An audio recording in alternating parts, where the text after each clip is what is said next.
People with strong self-efficacy often respond to a crisis with curiosity instead of panic. Their first instinct is to study the problem, not assume they are powerless. When a car battery dies, a pipe leaks, a file becomes corrupted, or emotions spiral, they pause for a moment. They observe what happened, gather information, break the problem into smaller steps, and begin with the first useful action. This does not always mean they have more experience. It means their nervous system interprets the situation as a challenge rather than a threat. They still feel stress, uncertainty, and fear. However, they do not treat those feelings as proof that they are incapable. Subscribe to Thalvin's Psychology to better understand the hidden beliefs that shape everyday human behavior. Self-efficacy is the belief that you can handle a specific challenge even when the answer is not immediately clear. It is not vague optimism or the assumption that everything will somehow work out. It is the quieter thought, I may not know what to do yet, but I believe I can work toward a solution. This belief shapes how much effort people invest, how long they persist, and how they respond when the first attempt fails. Self-efficacy is also different from self-esteem and general self-confidence. Self-esteem concerns personal worth, while self-confidence is a broader sense of trust in yourself. Self-efficacy is task-specific. Someone may speak confidently in public but feel powerless when dealing with money, technology, or conflict. Most importantly, self-efficacy is not fixed. It can vary across different areas of life and grow steadily over time through repeated experience, practice, feedback, and small successes. One of the strongest ways to build self-efficacy is through mastery experiences. These are moments when you solve a problem and see that your action changes the result. You restart a computer and the error disappears. You tighten a loose screw, repair a lamp, make a difficult phone call, or handle an injury correctly. The achievement does not need to be impressive. What matters is the internal evidence it creates. I did something, and it worked. Each success becomes a competence memory that the brain can recall during future challenges. Over time, those memories form a psychological history of not knowing, trying, adjusting, improving, and trying again. The lesson is not that every attempt will succeed. Failure can still provide useful information about what to change next. Instead of ending the process, an unsuccessful attempt can become one more step towards skill, confidence, and persistence. Locus of control describes whether people believe outcomes are shaped mainly by their own actions or by luck, circumstances, and other people. Those with a stronger internal locus of control usually feel that their choices can influence what happens next. This belief often makes them more proactive, more persistent, and more willing to search for solutions after setbacks. They are less likely to wait passively for someone else to rescue them. However, a healthy internal locus of control does not mean believing that everything is your fault. Some events remain outside personal control, and effort cannot guarantee every outcome. What matters is recognizing where influence still exists. You may not control the situation, but you can often control your next step, your response, or where you seek support. A balanced sense of control creates agency without turning hardship into self-blame. Problem-solving ability can grow from two very different childhood experiences. Some children develop competence because supportive parents give them room to try. Instead of giving the answer immediately, a parent may say, "Let's figure it out together."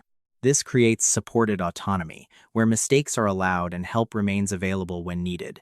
Other children become highly capable because dependable support was missing.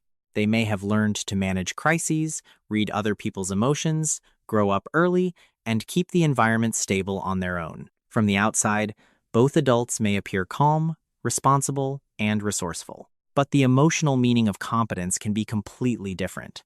For one person, capability feels like freedom, curiosity, and trust in personal growth. For another, capability feels like a survival duty and the belief that no one else will step in. Two people may look equally capable, yet one learned competence through safety while the other learned it through necessity reliably. People who remain calm in a crisis are not certain that everything will work out. They may not know what caused the problem, what the solution is, or whether an attempt will succeed. What separates them is their tolerance of ambiguity. the ability to remain in an uncertain situation long enough to think clearly. When this tolerance is low, people often need reassurance to reduce anxiety. Without a quick answer, they may freeze, avoid the problem, ask others for guidance, keep researching without acting, or hand everything to someone who appears calmer. A stronger tolerance of ambiguity allows a person to say, "I do not understand this yet, but I can stay with it long enough to learn."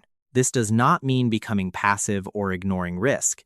It means delaying the panic response long enough to observe, test possibilities, and create space for useful action. Not every person who fixes everything is acting from healthy strength. Some learned to solve every problem because usefulness once brought praise, prevented criticism, kept the family stable, or protected them from helplessness. Over time, they may form the belief, "If I cannot fix it, I am not safe." This can create contingent self-worth, where personal value depends on always having the answer, being the most reliable person, never needing help, and keeping every situation under control. The pattern often becomes visible when someone else takes responsibility. They cannot relax, so they hover nearby, monitor each step, offer suggestions, or step in before they are asked. An unresolved problem in the room may feel like an unresolved threat inside them. Their competence is real, but the emotional engine behind it may be fear rather than curiosity. Competence becomes unhealthy when a person can only feel safe while being useful. Healing begins when they learn that they can still belong, rest, and matter without fixing everything. Healthy fixers are not trying to prove their worth by solving every problem. They are curious about the space between something not working and working again. They may take an object apart simply to understand it better. They ask questions that have no immediate practical reward. They test different possibilities, look for the root cause, and enjoy explaining what they discovered. For them, not knowing is not a threat to identity. It is an invitation to explore. This reflects intrinsic motivation, where the process of learning feels rewarding on its own. That makes failure easier to tolerate because an unsuccessful attempt still provides useful information. The anxious fixer needs the problem to disappear so discomfort can end. The curious fixer wants the problem to reveal how it works. One is driven by relief, while the other is energized by discovery. People with self-efficacy influence others through what they solve and how they approach uncertainty. By watching them, others learn that not knowing is temporary. Broken things can change, and problems can be divided into steps.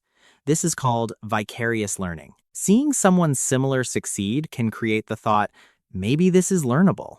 However, observation only helps when it leads to participation. If the capable person takes over, the observer receives rescue instead of confidence. A supportive person demonstrates one step, explains the reasoning, and gives the learner room to try. They stay available without controlling the process. This allows mistakes to become information rather than proof of failure. Over time, guided practice turns borrowed courage into evidence. Eventually, the person no longer watches competence from the outside. They begin to experience it as their own. Feeling powerless does not mean there is something wrong with your character. You may have learned that other people always take over. Mistakes bring punishment, effort changes nothing, or trying is unsafe. But self-efficacy can be rebuilt through experience. Start with one small, controllable problem. Break it into short steps. Complete the first step yourself, and notice what you learned. Make the delayed phone call. Find the information you need. Tighten the loose screw. Learn one unfamiliar function. Ask for support while keeping an active role. This gradual process is called graded mastery because each success prepares you for a slightly harder challenge. Do not wait to feel completely confident before acting. Confidence often grows after action, not before it. You do not become capable by waiting to feel capable. You become capable by collecting evidence that your actions can matter. Subscribe to Thalvin Psychology for more insights into the hidden patterns shaping human behavior. Thank you for watching and supporting Thalvin Psychology. Please subscribe, and let's keep exploring the psychology deep within us together.